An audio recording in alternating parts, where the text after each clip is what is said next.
देखते हैं question number 1। किस वैज्ञानिक ने सर्वप्रथम खोज की कि पृथ्वी सूर्य के चारों ओर घूमती है?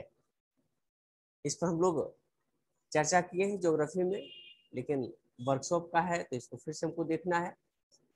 जैसा कि हम लोग पहले पढ़ चुके हैं कि शुरुआती समय में जब यह सवाल उठा कि भाई आखिर में पृथ्वी ब्रह्मांड के केंद्र में है या सूर्य ब्रह्मांड के केंद्र में, क्योंकि पहले जो कंसेप्ट था ब्रह्मांड का वह सौरमंडल तक ही सीमित था। किसी ने सोचा ही नहीं था कि यह ब्रह्मांड इतना ज्यादा विशाल है कि हमारा सौरमंडल तो उसका एक छोटा सा तिनका भर है। यह जो ब्रह्मांड है यह बेहद ही एक विशाल क्षेत्र फैला हुआ है। यहाँ तक कि यूनिवर्स की भी कंसेप्ट, कई सारे कंसेप्ट आए कि यूनिवर्स भी एक नहीं, यानी ब्रह्मांड भी एक नहीं है, कई सारे ब्रह्मांड है। उसमें क्लोज यूनिवर्स और ओपन यूनिवर्स का कंसेप्ट आया। तो सबसे पहले जो शुरुआत में लोगों की धारणा थी, जैसा कि टॉलमी ने कहा था कि पृथ्वी बीच में है और सूर्य चारों ओर इसका चक्कर लगा रहा है, साथ साथ ही बाकी अन्य सारे जो ग्रह हैं वह भी सूर्य के चारों ओर चक्कर लगा रहे हैं।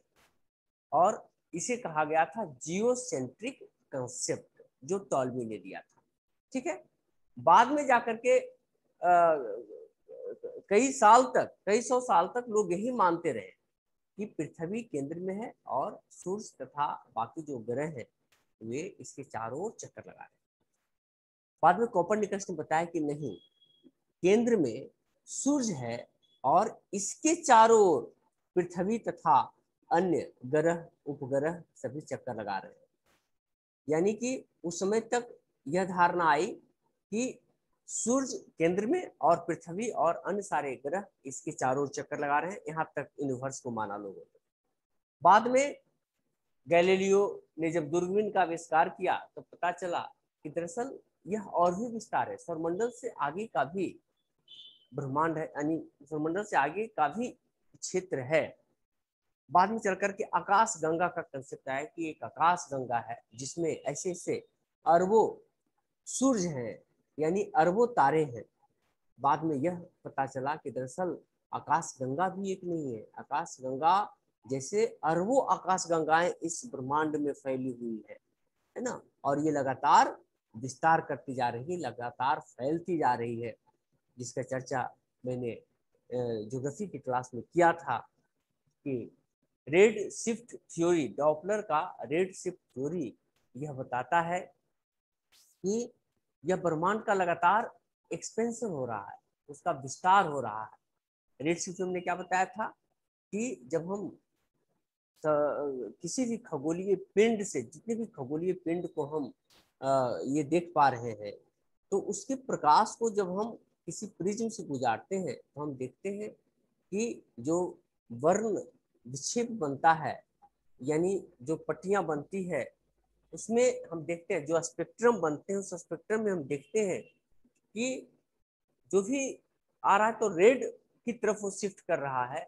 अगर रेड की तरफ शिफ्ट करता है तो इसका मतलब है, यानी वर्ण पट्टी पर अगर रेड की तरफ शिफ्ट करता है तो पता चलता है कि वह हमसे दूर जा रहा है। अगर बैगनी की तरफ शिफ्ट करता है तब इससे पता चलता है कि वह जो पिंड है हमसे करीब आ रहा है। तो अभी तक हम लोगों ने जितना भी देखा है उसमें यह देखा है कि वह रेड की तरफ शिफ्ट करता है, और इसलिए रेड शिफ्ट थ्योरी, डॉपलर का रेड शिफ्ट थ्योरी बताता है कि ब्रह्मांड का लगातार विस्तार हो रहा है। बिग बैंग थ्योरी में भी यही कंसेप्ट है जो जॉर्ज लेवेंटियर ने दिया था 15 अरब वर्ष पूर्व, जिसमें बताया गया था कि पहले एक छोटा सा बिंदु था ब्रह्मांड और यहाँ से इसका विस्तार होता है, दो बीम वहां पर टकराते हैं और वहां पर सबसे पहला जो कण है वो हिग्स बोसॉन नामक कण उत्पन्न होता है दो बीमों के टकराने से, और वह जो कण है वहीं से फिर मास की उत्पत्ति होती है। ई बराबर एम सी स्क्वायर जो आइंस्टीन का सिद्धांत है वह भी इसी पर आधारित है, यानी कि ई बराबर एम सी स्क्वायर जो है बिग बैंग थ्योरी को और अधिक पुष्ट करता है। तो इसमें जो महत्वपूर्ण बातें थी कि किस वैज्ञानिक ने सर्वप्रथम खोज की कि पृथ्वी सूर्य के चारों ओर घूमती है? तो इसका आंसर होगा कोपरनिकस। यह हेलियोसेंट्रिक कंसेप्ट था। कौन सा? Heliocentric concept. और इसके पहले जो था, जब पृथ्वी बीच में हो और सूर्य चारों तरफ घूमती थी या अन्य सारी चीजें घूमती थी, यह जो सिद्धांत था यह जियोसेंट्रिक कंसेप्ट के नाम से जाना जाता था। चलिए नेक्स्ट क्वेश्चन। दूसरा क्वेश्चन है, भारत में सबसे पुराना तेल का भंडार कहाँ है? यानी सबसे पहले तेल का भंडार, ऐसा तो है नहीं कि तेल का भंडार यहाँ पर बहुत पहले बाकी जगह पर ये था। यहाँ पर सवाल समझना होगा कि भारत में सबसे पुराना तेल का भंडार से तात्पर्य है कि सबसे पहले जो तेल की खुदाई भारत में की गई वह कहाँ की गई थी, है ना? सबसे पहले कहाँ से तेल का उत्पादन होना शुरू हुआ था। सारे के सारे बीपीएससी जो प्रीवियस ईयर के हैं वहां से क्वेश्चन उठाए गए हैं और उसमें जैसे क्वेश्चन था हूबहू उठाया गया है। तो उसमें इस प्रकार से था, यानी कि आपको कंफ्यूज करने वाला, इसलिए कई सारा क्वेश्चन हम जानबूझ करके वो उठाते हैं ताकि आपको खुद भी समझें आप कि वहाँ जो क्वेश्चन रहता है उसका तात्पर्य क्या रहता है और हमें क्या लिखना है, किस प्रकार से उसका आंसर चूज करने ऑप्ट करने हैं। तो भारत में सबसे पुराना तेल का भंडार, तो यहाँ पर तात्पर्य इसका ये है, ये जानना चाहता है कि सबसे पहले यानी भारत में सबसे पहले तेल की जो खुदाई है, तेल का जो निष्कासन है वो सबसे पहले कहाँ से किया गया था? तो इसका आंसर होगा डिगबोई, है ना? डिगबोई कहाँ है? डिगबोई जो है, इसको आप मैप में देखें, ये देखिए डिगबोई, ये असम का ये जो क्षेत्र है ना, यहाँ पर डिगबोई है। ठीक है, ये पूरे भारत का मेजर रिफाइनरीज है, यहाँ पर रिफाइनरी भी है, याद रखिएगा। डिगबोई में सबसे पहले जो तेल की खुदाई पूरे भारत ही नहीं बल्कि पूरे एशिया में सबसे पहले तेल का जो ये है खुदाई है, सबसे पहले यहीं पर तेल का उत्पादन सबसे पहले डिगबोई में ही शुरू किया गया था पूरे एशिया का। यह असम में तिनसुकिया जिले के उत्तर पूर्वी हिस्से में स्थित है।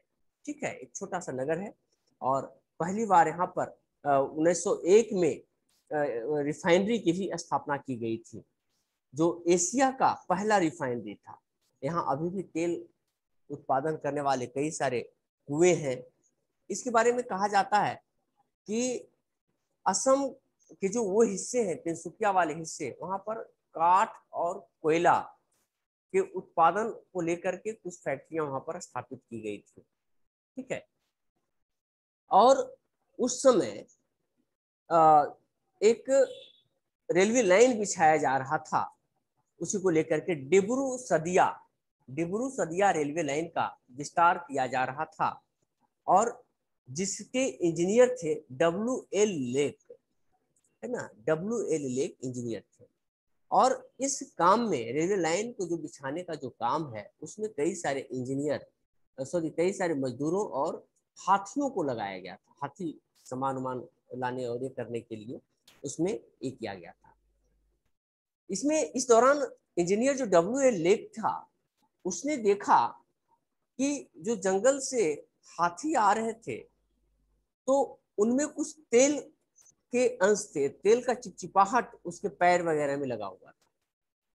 तो उसने महसूस किया कि इसका मतलब है जरूर कहीं आसपास में तेल का कुआं वगैरह होगा। इससे पहले करीब 20-25 साल पहले कनाडा में तेल का उत्पादन शुरू हो चुका था। वहां सबसे पहले तेल का बारे में पता चला था, खनिज तेल के बारे में, और वहां पर उत्पादन भी इन लोगों ने शुरू कर दिया था। उसका हाथी के पीछे पीछे लोग गया, जाकर के देखा कि एक तालाब है, वहीं पर से हाथी सारे के सारे जाते हैं, नहाते हैं या पानी वगैरह पीते हैं। उसी में जब हाथी बाहर निकल रहा था तो उसमें तेल का चिपचिपाहट था, यानी कि इसने अनुमान लगाया कि संभवतः यही तेल का कुआं होगा। और कुछ लड़कों को उसने इकट्ठा किया, अभी तक तो वो रेलवे लाइन बिछा रहा था, अब सारे लड़कों को इकट्ठा करके, यानी कि जो वहाँ के जो मजदूर थे उनको इकट्ठा करके वहाँ पर खुदाई करवाना शुरू कर दिया। और इस दौरान वो बोलते जाता था डिग बॉय, मतलब खोदो लड़के, खोदो इसे, है ना? डिग बॉय, और उसी के नाम पर इसका नाम डिगबोई पड़ गया। तो ये कहानी है, ऐसे लोग मानते हैं, कई सारे जो इतिहासकार ऐसा नहीं मानते हैं। उनका कहना है कि नहीं, इससे बहुत ज़्यादा तथ्य नहीं है, लेकिन लोगों का मानना है कि इस प्रकार से वहाँ पर उसका जो नाम है डिगबोई रखा गया था। और ये फैक्ट है कि सबसे पहले तेल का कुआं वहीं पर खोदा गया और सबसे पहले रिफाइनरीज भी वहीं पर डिगबोई में ही ये किए गए। इसके अलावा मैप पर आप कुछ और चीज़ें देखें, जैसे ये आपका डिगबोई रिफाइनरी है, इसी प्रकार से यह नहरकटिया रिफाइनरी है। इधर आप आए तीसरा में, तो ये मुंबई हाई, आप सुने होंगे कि मुंबई हाई में काफ़ी अधिक तेल का उत्पादन होता है और ये बहुत बड़ा रिफाइनरी है मुंबई हाई में। फिर यह वसीम है चौथा, या खंभात की खाड़ी वाला जो एरिया है यहाँ पर वसीम। इसी प्रकार से पांचवा जो है कलोल रिफाइनरी है यहाँ पे। और फिर ये छठा गुजरात वाला एरिया में आप देखिएगा अंकलेश्वर है। ये सारे के सारे मेजर ऑयल फील्ड्स है। इसके अलावा जो महत्वपूर्ण रिफाइनरीज है उसमें आप मैप पर जरूर आप देखें, जैसे मनाली हो गया, भटिंडा हो गया, पानीपत हो गया, मथुरा सबसे बड़ा रिफाइनरी है ना, ये वेदीनगर हो गया, जमुना गर हो गया, ठीक है। फिर आपका कोयली प्रोजेक्ट बहुत बड़ा प्रोजेक्ट है मुंबई हाई में ही। मुंबई में ये बड़ा रिफाइनरी की स्थापना की गई है। मंगलोर में रिफाइनरी है, कोची में रिफाइनरी है, नागपट्टिनम में रिफाइनरी आपको मिलता है तमिलनाडु वाला एरिया में, ठीक है। चेन्नई ये भी तमिलनाडु में यहाँ पर रिफाइनरी है। ये तातीपाकड़ा में यहाँ पर रिफाइनरी है, विशाखापट्टनम में है, हल्दिया है देखिए कोलकाता। ये सारे के सारे यहाँ पर बरौनी, बिहार का एकमात्र रिफाइनरी आपको बरौनी में यहाँ पर मिलता है, ठीक है। तो ये सारे हैं। जब इस तरह की चीजों को पढ़े तो मैप पर आप जरूर उसको देखें, तो इससे क्या होगा कि मैप की समझ अभी से ही बनेगी और वो जगह भी याद रहेगा कि कहाँ कहाँ पर कौन सा जगह है, ठीक है। चलिए नेक्स्ट क्वेश्चन की ओर हम लोग चलते हैं। भारत के कौन से दो राज्य सबसे बड़े पैमाने पर लौह अयस्क से संपन्न हैं? इसका आंसर होगा उड़ीसा एवं झारखंड। कई जगहों पर कर्नाटक भी आपको मिलता है, वो चेंज करता रहता है, क्योंकि उत्पादन के मामले में कर्नाटक भी झारखंड के लगभग तट ऊपर है। नंबर 1 उड़ीसा अभी तक लगातार बना हुआ है। दूसरे नंबर पर कभी कर्नाटक आता है, कभी झारखंड आ जाता है।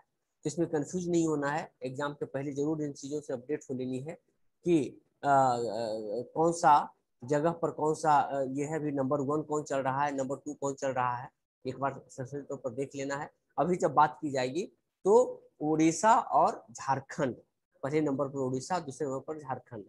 उड़ीसा में मुख्य रूप से मयूरभंज जिला है, जहाँ पर गुरु महिसानी एवं बादाम की पहाड़ियां हैं, वहाँ पर लौह अयस्क का उत्पादन होता है। इसके अलावा क्वेझर जिला है उड़ीसा में, वहाँ पर भी लोहा का उत्पादन होता है, लौह अयस्क का उत्पादन होता है। झारखंड में सिंहभूम जिला में सबसे अधिक लोहा का उत्पादन होता है, ठीक है। लौह अयस्क के उत्पादन की जब हम बात करेंगे तो भारत जो है वह विश्व का चौथा सबसे बड़ा लौह उत्पादक केंद्र है। पहला सबसे अधिक दुनिया में अगर कोई लोहा का उत्पादन करता है, लौह अयस्क का उत्पादन करता है, तो वह है चीन। दूसरे नंबर पर ऑस्ट्रेलिया है, ऑस्ट्रेलिया में दूसरा सबसे बड़ा लौह उत्पादक केंद्र है या लौह उत्पादक देश है। तीसरे नंबर पर ब्राजील और चौथे नंबर पर भारत, ठीक है। जब हम इसके अयस्क की बात करेंगे कि लौह अयस्क के महत्वपूर्ण कौन कौन से अयस्क हैं, तो भारत में ऐसे 4 प्रकार के लौह अयस्क मिलते हैं। सबसे उत्तम जो कोटि का होता है मैग्नेटाइट होता है, दूसरे नंबर पर हेमेटाइट है, और तीसरे नंबर पर लिमोनाइट, और चौथे नंबर पर सीडेराइट है। याद रहेगा। सबसे पहले 2-3 बात इसमें आप समझिए कि सबसे अधिक भारत में लोहा का उत्पादन कहाँ होता है, तो उड़ीसा में होता है, नंबर 1। दूसरे नंबर पर कर्नाटक और झारखंड के बीच में टक्कर रहता है, कभी कर्नाटक आगे कभी झारखंड आगे, ठीक है। और दुनिया में जो लौह अयस्क के उत्पादन में भारत का जो स्थान है कैमा है, चौथा है। 4 जो बड़े देश हैं, इसको आप एक बार फिर से रिवाइज कर ले। नंबर 1 सबसे बड़ा लौह अयस्क उत्पादक जो देश है वह चीन है, दूसरे नंबर पर ऑस्ट्रेलिया है, तीसरे नंबर पर ब्राजील है और चौथे नंबर पर भारत। चीन, ऑस्ट्रेलिया, ब्राजील और भारत। ठीक है। लौह अयस्क के प्रमुख जो अयस्क हैं कौन कौन से हैं? मैग्नेटाइट सबसे उत्तम कोटि का, हेमेटाइट, लिमोनाइट, सीडेराइट। ठीक है। कुछ आप इसको मैप पर भी आप देख सकते हैं, जो भारत का मैप है उस पर आप देखिए कि कहाँ कहाँ पर लौह अयस्क मिलता है। तो जैसे आप देखेंगे ये सिंहभूम वाला एरिया आपको दिख रहा है, ये सुंदरम है, मयूरभंज देखिए है उड़ीसा वाला एरिया में है ना। फिर आपका ये छत्तीसगढ़ वाला एरिया में दुर्ग है, बस्तर है। फिर महाराष्ट्र में चंद्रपुर है, रत्नागिरी है। फिर आप गोवा में भी देखिए, गोवा भी बड़ा उत्पादक है यहाँ पे, यहाँ पर भी काफी अच्छा खासा इसका उत्पादन होता है। कर्नाटक वाला एरिया में हासकोट, शिमोगा, ये सब है, चिकमंगलुरु। फिर तमिलनाडु में सलेम में काफी अच्छा उत्पादन होता है इसका। ठीक है। तो ये सारे मैप हैं, मैप पर आप देखेंगे कि किस जगह पर कौन सा क्षेत्र है जहाँ लौह अयस्क का उत्पादन होता है। ठीक है। ये सारी चीजें इसमें थी, तो क्लियर हो गया होगा मेरे हिसाब से कि आपको जो 2-3 बातें से याद रखनी है। कोयला से लौह अयस्क का सबसे बड़ा उत्पादक उड़ीसा, दूसरे नंबर पर आ जाएगा झारखंड, इसमें कर्नाटक भी कई बार आ जाता है ना। तो झारखंड या कर्नाटक, उसमें आप देख लेंगे एग्जाम के समय में। ऐसे भी अभी झारखंड है दूसरे नंबर पर। दुनिया में लौह अयस्क के उत्पादन में भारत का स्थान चौथा स्थान। पहला स्थान कौन किसका? पहला स्थान चीन का, दूसरा ऑस्ट्रेलिया का, तीसरा ब्राजील का और चौथा भारत का। प्रमुख लौह अयस्क के जो खनिज हैं मैग्नेटाइट, हेमेटाइट, लिमोनाइट और सीटेराइट है। ठीक है। चलिए नेक्स्ट क्वेश्चन की ओर हम लोग चलते हैं। नागार्जुन सागर बहुउद्देशीय परियोजना कौन सी नदी पर स्थित है? इससे जुड़ा हुआ जो महत्वपूर्ण परियोजनाएं हैं उसको एक वर्कशॉप में मैंने लिखवाया था आप लोगों को, लेकिन यहाँ पर बहुत ज्यादा ऑनलाइन में नहीं लिखवा पाएंगे। ऐसे उसमें मैंने लगता है कि 25-30 जो महत्वपूर्ण परियोजना भारत का है उस पर मैंने चर्चा किया था। बहरहाल हम लोग नागार्जुन सागर पर चर्चा कर लेते हैं। नागार्जुन सागर परियोजना से संबंधित 2-3 बातें आपको जाननी है कि सबसे पहले यह कहाँ पर है। पहले यह आंध्र प्रदेश में हुआ करता था, लेकिन अब यह तेलंगाना में है। ठीक है। तो कई किताबों में आपको अभी भी आंध्र प्रदेश दिया हुआ रहेगा, तो इसको सुधार लेना है। यह कहाँ है? तेलंगाना में है। और किस नदी पर है नागार्जुन सागर परियोजना? नागार्जुन सागर परियोजना जो है कृष्णा नदी पर है और हैदराबाद से लगभग 150 किलोमीटर दूर है। इस बांध से निर्मित नागार्जुन सागर झील दुनिया की तीसरी सबसे बड़ी मानव निर्मित झील है। यानी कि कृष्णा नदी पर जो डैम बनाया गया है, यानी कि कृष्णा नदी पर जो बांध बनाया गया है उसके पीछे जो झील बना है तो वो स्वाभाविक है कि मानव निर्मित झील होगा, यानी कृत्रिम झील होगा। तो पूरे दुनिया का यह तीसरी सबसे बड़ी मानव निर्मित झील है। ठीक है। लेकिन अब सवाल यहाँ पर आया कि सर पहला झील कौन, सबसे बड़ा झील कौन सा है? तो यह भी चूंकि भारत में ही है इसलिए हम इसे जानेंगे। विश्व का सबसे बड़ा जो कृत्रिम झील है वह गोविंद बल्लभ पंत सागर झील है, जो उत्तर प्रदेश और मध्य प्रदेश की सीमा पर स्थित है। आप लोग इसे मैप पर, यह आपका होमवर्क रहा, आप मैप पर खंगा लेंगे जाकर के कि गोविंद वल्लभ पंत जो झील है, सागर है, कहाँ पर है और किस नदी पर है। आप इसको भी आप कर करके आएंगे। ठीक है। क्योंकि कई सारी चीजें जब आप अपने से मेहनत करते हैं तो उसमें कुछ नई बातें आप सीखते हैं। ठीक है। तो आप दोनों का मैप देखेंगे, नागार्जुन सागर का आप देखेंगे। नागार्जुन सागर कृष्णा नदी है ना पर बनाया गया बांध है। यह हैदराबाद से 150 किलोमीटर की दूरी पर है और यह तेलंगाना की महत्वपूर्ण परियोजना है। ठीक है, नागार्जुन सागर परियोजना। चलिए नेक्स्ट क्वेश्चन की ओर हम लोग देखते हैं। नाथुला दर्रा किस राज्य में स्थित है? ठीक है, इस तरह के सवाल पूछे जाते हैं दर्रों से संबंधित कि किस राज्य में है। कई बार पूछता है कि यह किन दो जगहों को जोड़ता है या किन दो देशों को जोड़ता है। दर्रा का मतलब होता है कि पासेस, यानी कि ऊंची ऊंची पहाड़ियां हैं और पहाड़ियों के बीच में एक जो नीचे धसा हुआ क्षेत्र रहता है वह दर्रा कहलाता है, जो आवागमन का माध्यम होता है। जैसे आप पढ़ते होंगे इतिहास में कि जितने भी जो विदेशी आक्रमणकारी आए तो कहाँ से आए, खैबर दर्रा, गोमर दर्रा और इस प्रकार के जो दर्रे हैं उससे होते हुए आए। क्योंकि भारत के उत्तरी हिस्से में अगर आप ये मैप देखें, यहां से लेकर के यहां तक, यहाँ से लेकर के यहाँ तक ये वाला भी एरिया में यहाँ पर खैबर गोमल दर्रे ये सब कई सारे पहाड़ियां यहाँ पर है, हिंदू कुश और एलबुर्ज वगैरह श्रेणी है। और यहाँ से लेकर के यहाँ तक पूरा इस प्रकार से ये मूव कर गई है। ये हिमालय, काराकोरम, क्युनलुन, तेंसान ऐसी कई सारी पर्वत श्रेणियां यहाँ पर है। ठीक है, इस प्रकार से यहाँ पर कई श्रेणियों का, हिमालय ही अकेले 3 श्रेणी है, जिसमें सबसे उत्तर में बृहद हिमालय है, फिर इसके नीचे में लघु हिमालय है, और फिर उसके जो दक्षिण वाला एरिया में है वह शिवालिक श्रेणी है। तो यह लगभग 2200 किलोमीटर लंबा फैला हुआ एक चाप के रूप में यह मिलता है हिमालय। और यह जो पर्वत है यह न सिर्फ हमें वर्षों से यह उत्तर से आने वाली बर्बर जनजातियों के हमले से हमें बचाती रही, बल्कि यह उत्तर से आने वाली साइबेरियाई क्षेत्रों से आने वाली ठंडी और बर्फीली हवाओं से भी हमें बचाती रही है। इसलिए बेहद ही महत्वपूर्ण है हिमालय पर्वत। और इसी में जो कहीं कहीं पर जैसे जो पहाड़ियां होते हैं, ये ऊंची पहाड़ी है, ठीक है, फिर ऊंची पहाड़ी हो गया, तो ये जो बीच के जो क्षेत्र हैं जिससे होकर के एक यानी कि नीचा क्षेत्र होता है, जिससे कि होकर के इधर से इधर लोग आते जाते हैं, यही कहलाता है पासेस, है ना।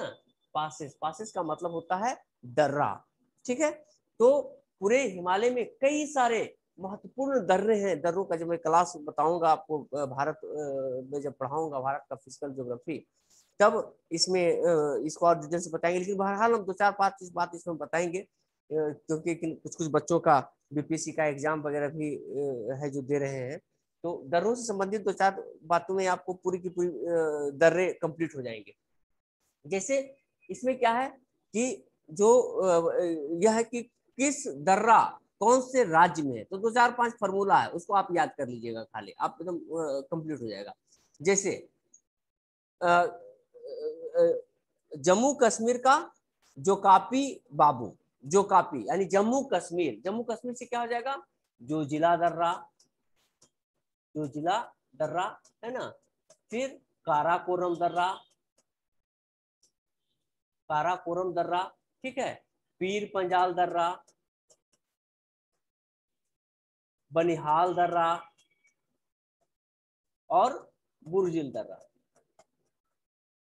बुर्जिल दर्रा, ये सारे के सारे आ जाएंगे किसमें, जम्मू कश्मीर वाले एरिया में आ जाएंगे। जो कापी बाबू, एक लाइन याद रखिएगा, जो कापी बाबू, ठीक है। जो कापी बाबू से आपको ये सारे के सारे जो जिला, काराकोरम, पीर पंजाल, बनिहाल और बुर्जिल दर्रा, ठीक है, ये आपको एक साथ में याद हो जाएगा। इसी प्रकार से इसका है हिमाचल प्रदेश का सिबरो, हिमाचल प्रदेश का, हिमाचल का सिबरो, सिबरो, ठीक है। सी से हो गया सिपकिला दर्रा, सिपकिला दर्रा, ठीक है। ब से बड़ा लाचा और रो से रोहतांग दर्रा, रोहतांग दर्रा, ठीक है, ये हो गया। तो हिमाचल प्रदेश का हो गया। ये कुछ महत्वपूर्ण इसमें जो शॉर्ट फॉर्मूला है आपको याद रखना है, सिबरो यानी सिपकिला, बड़ा लच्चा और रोहतांग दर्रा, कंप्लीट हो गया। यानी जम्मू कश्मीर में जो महत्वपूर्ण दर्रे हैं, जो जिला, काराकोरम, पीर पंजाल, बनिहाल, बुर्जिल, जो काफी बाबू याद कर लीजिए। हिमाचल का सिबरो, सिपकिला, बड़ा लच्चा और रोहतांग दर्रा, ठीक है। इसी प्रकार से और कौन बन गया, उत्तराखंड, उत्तराखंड की नीलिमा, इसको याद कर लीजिए।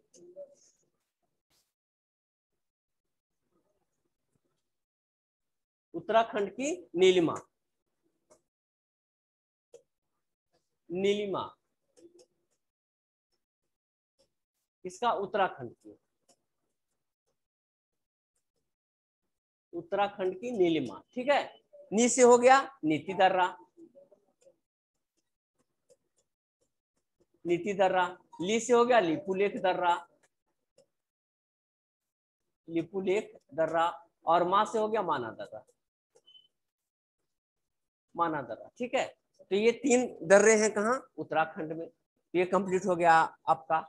यानी कि फिर से देख लीजिए, जोकापी बाबू यानी जोजिला, काराकोरम, पीर पंजाल, बनिहाल और बुर्जिन, ये हो गया जम्मू कश्मीर वाला एरिया में। इसमें भी देख लीजिएगा कि ज्यादातर जो इसमें दर्रे हैं सबके सब कहाँ पर हैं, लद्दाख वाला हिस्सा में अब आएगा, क्योंकि अब लद्दाख का ये वाला क्षेत्र हो गया अलग से, उसको केंद्र शासित प्रदेश के अंतर्गत उसमें कर दिया गया है।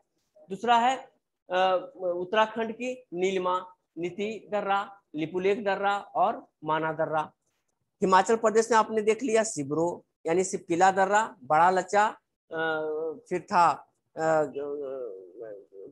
सिब्रो था ना, रोहतांग दर्रा। ठीक है, ये 3 दर्रे हो गए वहां पर। अब आइए उत्तराखंड, तो उत्तराखंड तो हो गया ना, कौन सा बच गया, सिक्किम, सिक्किम की जैना, सिक्किम, सिक्किम की जेना याद रखिए। ठीक है, जे से जेलेपा दर्रा, जेलेपा दर्रा, और ना से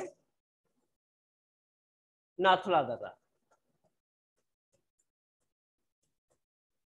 यानी सिक्किम में 2 महत्वपूर्ण दर्रे हैं, जेना दर्रा, जेना यानी कि जेलेपा और नाथुला, जे से जेना, ना से नाथुला। ठीक है, इस तरह करके आप शॉर्ट फॉर्म में आप याद करेंगे तो आपका पूरा का पूरा याद हो जाएगा। ऐसे कंफ्यूज करेंगे आप बार बार, क्योंकि दर्रे बहुत सारे हैं और उसमें अक्सर कंफ्यूज होता है कि किस राज्य में कौन सा दर्रा है। इसी प्रकार से अब जैसे अरुणाचल, अरुणाचल की बोदियां, अब इसमें लिखिए अरुणाचल की बोदियां,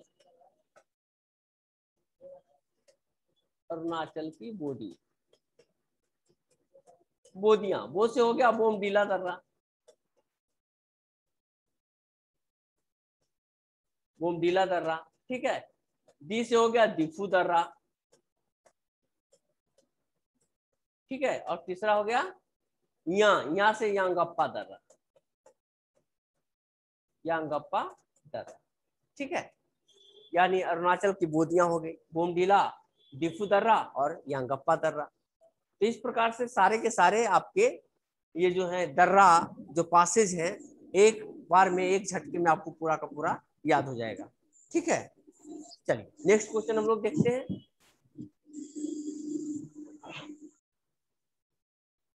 भारत में 50 के दशक में अपनाए गए महालनोबिस प्लान मॉडल का उद्देश्य क्या ये था? सभी पासेस का नाम भी तो रखा है, तो कब रखाया है वो डेट वगैरह भी तो होगा। किसका पासेज का, कब रखाया, जो